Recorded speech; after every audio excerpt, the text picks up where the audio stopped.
Hello again, everyone. Edwin Learnard back once again. In this YouTube astrological segment, I'm going to be giving you my Aquarius March 2019 horoscope forecast part 2 of 2. And yes, this does apply and pertain to the sun, moon, and ascendant. Anyway, first thing up is, Mars will be in Taurus, so the fourth house is what's going to be emphasized and highlighted. At this time, this could be about a lot of latent energy in home-related matters, perhaps even catering to those close to home with you, the less dominant parent, which is often the mother. This could be about putting a lot of energy into perhaps your Taurus qualities. At the core, could be expression of them, such as perseverance, persistence, and patience. But at the same time, this could also manifest in rather persistent, I call stubborn and obstinate battles on the home front. It could also be about arguments, perhaps pertaining to where you want to be at that latter or end part of life if you are not there already, and perhaps over where you want to be monetarily. Now, also, too, this could be about putting a lot of tenacious and persistent energy to getting yourself ready for that latter or end of life period if you are not already there. This is something where it could also manifest if you're not attached at this time, so to speak, Aquarius, that you might get involved with a sexual liaison or interlude with the Taurus, sun, moon, or ascendant. It could be, or it could be just simply a person that embodies Taurus-like characteristics. It could be someone that you feel very close to home with.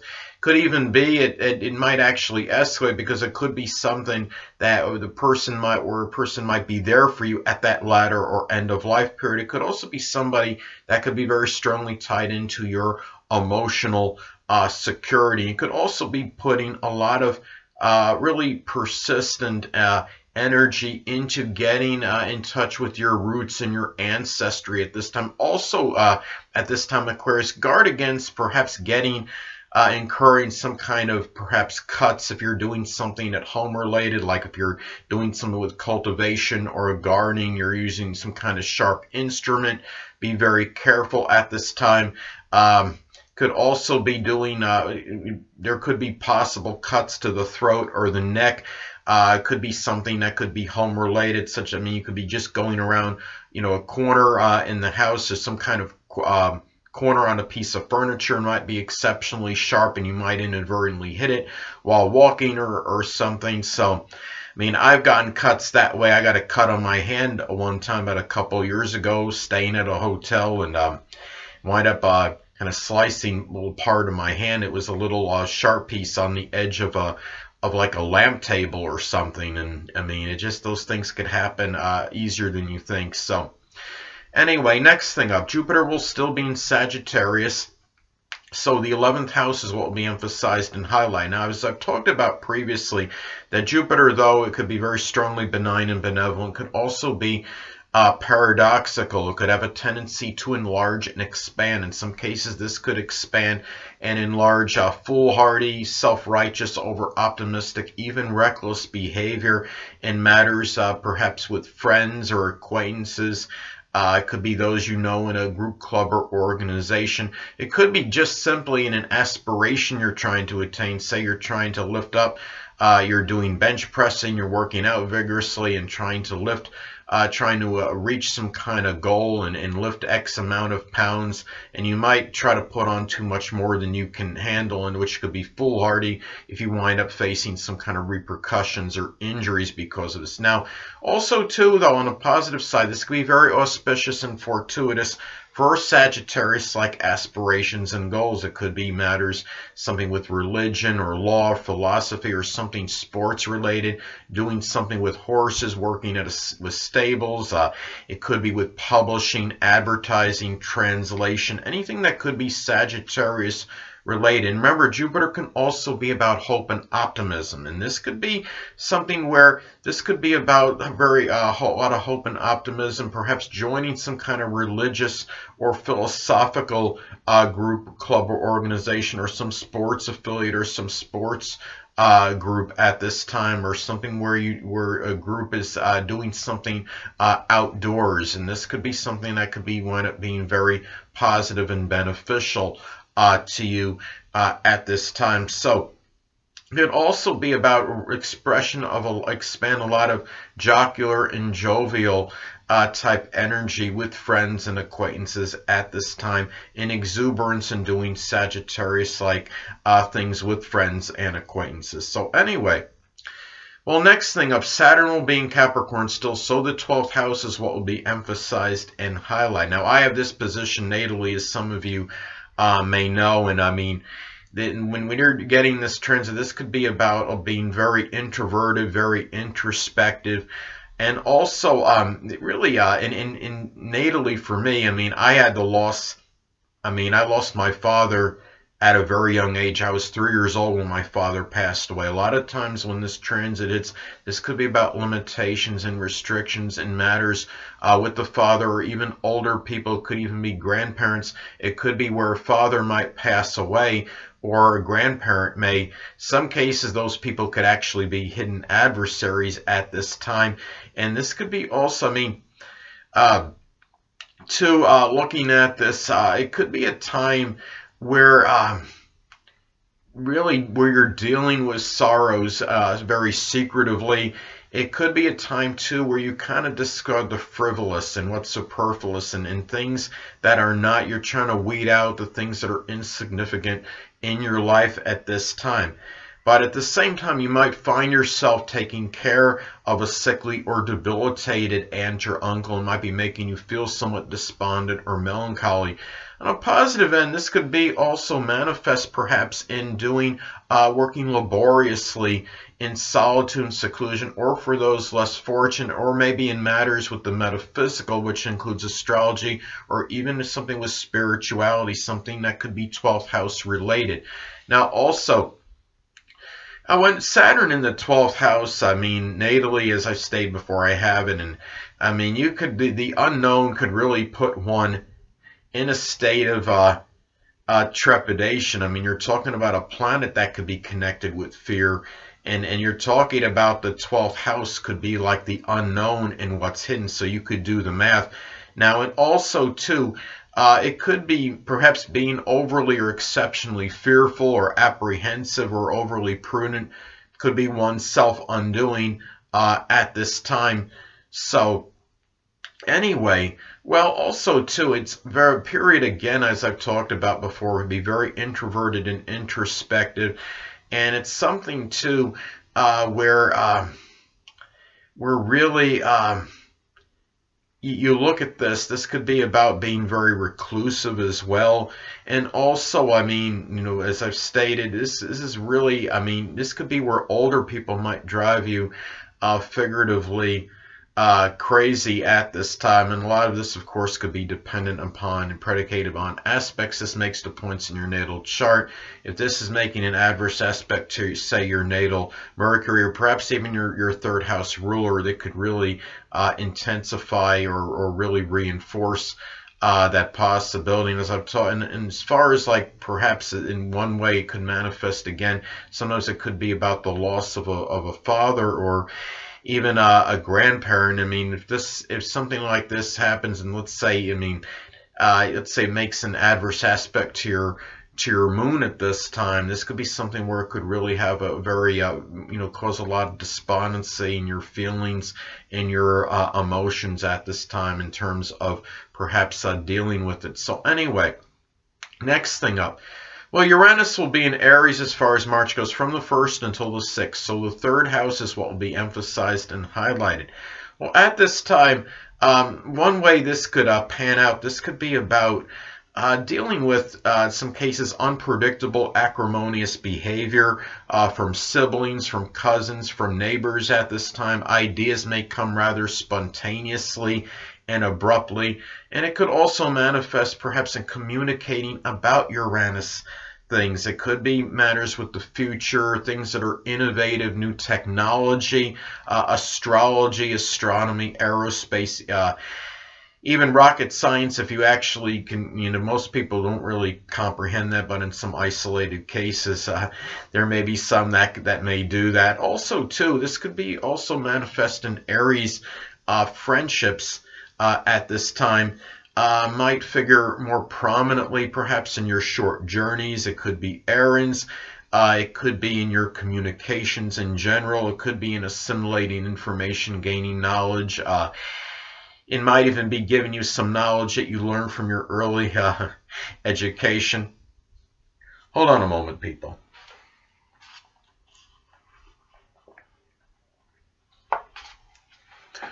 Sorry about that, I'm back. Anyway, and also it might be a time too where you're thinking, and the way you think might be a little bit more erratic and sporadic at this time.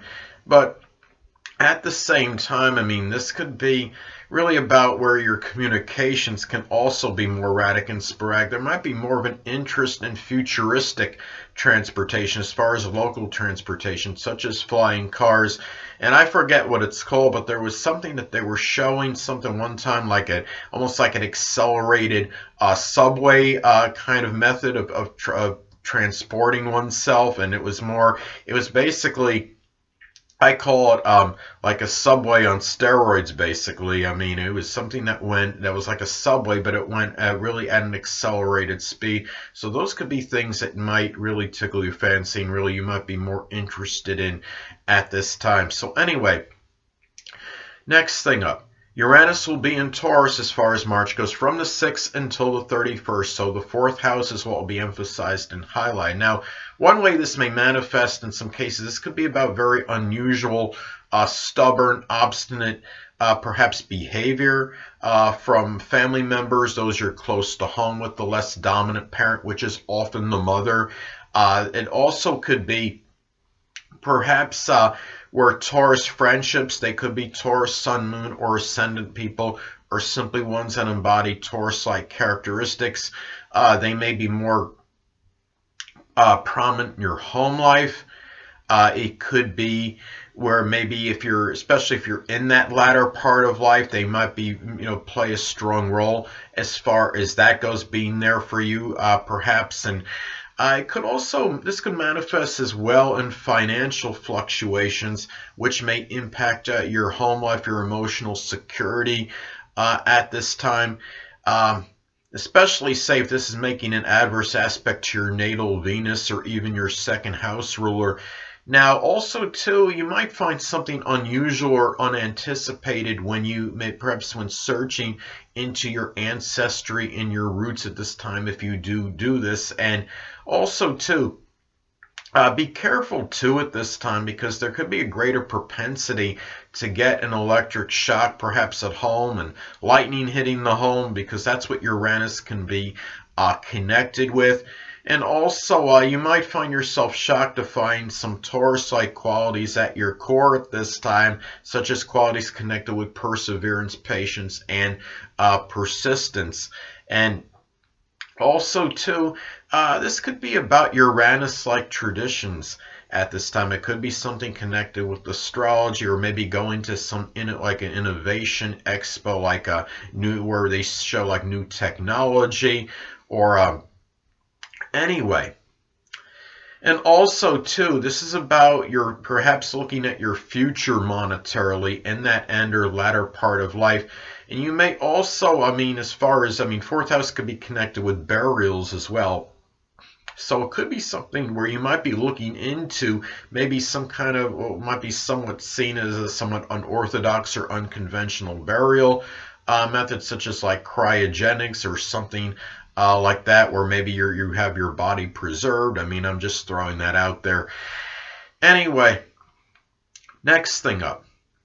Neptune will still be in Pisces, so the second house is what will be emphasized and highlighted. At this time, well, this could manifest in some cases about, it could be about deception and duplicity in monetary matters, this could be a time where you may be more susceptible to some kind of financial fraud or deception. A lot of this could be predicated and dependent on aspects this makes to points in your chart. If it makes an adverse aspect to your natal Venus, it could perhaps increase that propensity perhaps for it, or it could also be where your values, your matters connected with your income might be or even your self-esteem and self-worth may be somewhat nebulous and unclear at this time. It could also be about, really at this time, in a positive note, it could manifest in generating income, making money through something Neptune related, such as the metaphysical, which can include astrology, spirituality, photography, chemistry,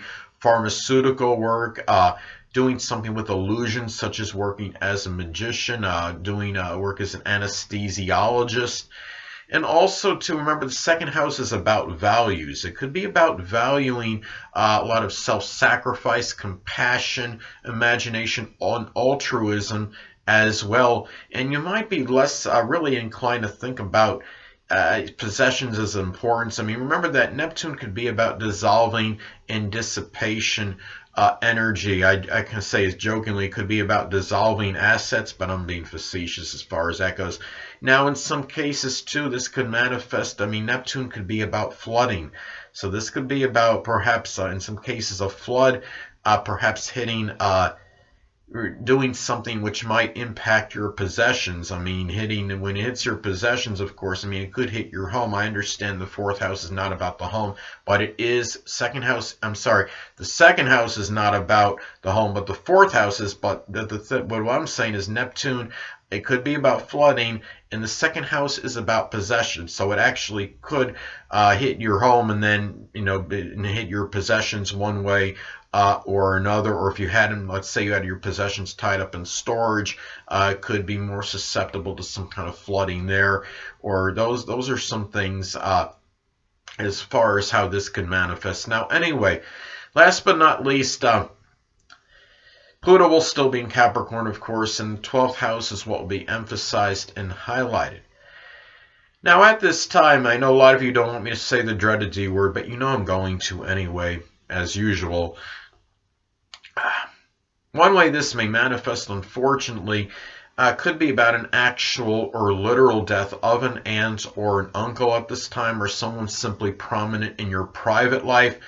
12th house also is about self-undoing. This could be also about being overly about power and control, or being overly domineering. This could result in one's self-undoing. Could also be about powerful hidden adversaries at this time, but also perhaps dealing with a lot of upheavals in your private life.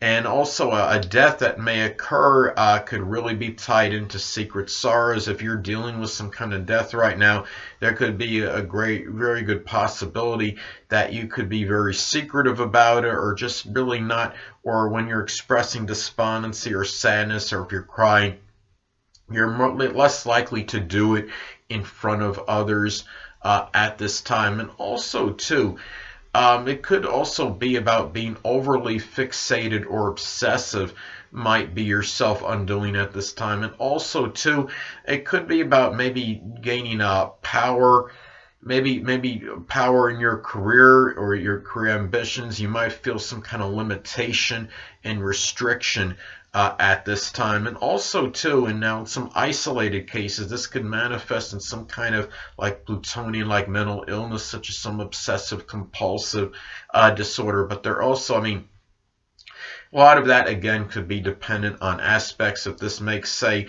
an adverse aspect to your natal Mercury, or if it squares the third house cusp at a point, then it could increase that propensity a little bit for that. But in most cases, I don't think that, most cases, I don't believe that actually would happen, but I think it can in some cases, and especially if you have a chart that might look like it has a lot of indicators for that. Anyway, people, that will conclude this YouTube astrological segment for my Aquarius March 2019 horoscope forecast, part 2 of 2. Stay tuned next time, where I'll be giving you my Pisces March 2019 Horoscope Forecast Part 1 of 2. Two things I want to get with you on before I head out. Firstly, the stars may impel but do not compel. And secondly, never isolate any single astrological element, aspect, planetary placement, position, configuration, influence, or what have you, and make an analysis of a person, astrologically speaking, based on this alone, because astrologically speaking, the person is the sum of all their components in their natal chart, and not just one. Until next time, people, stay well.